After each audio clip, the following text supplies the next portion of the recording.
So I am inviting all the alumni to please come on January 30. You know why? We have not seen each other for many years. For my group, yung first class 1970, we have not seen each other for almost 50 years, except for a few that I met before. And I still can remember and memorize their names. I don't know if they're still alive. I don't know their status. But I'm sure that everybody, even those who graduated later, will be very happy to meet and see each other.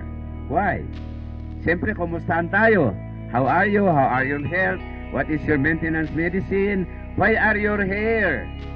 Gan, top gun ka na ngayon, arabo ka ngayon. Ha? And then when we meet each other, biglang lumiliwanag kasi wala na, medyo wala ng buhok. Ha? So there are a lot of things that we'll have to share, and we will laugh a lot. Not only laughing and remembering the past, but I'm sure we will be sharing to each other the wisdom that we have acquired for the past long years. So again, I invite all the alumni to come over.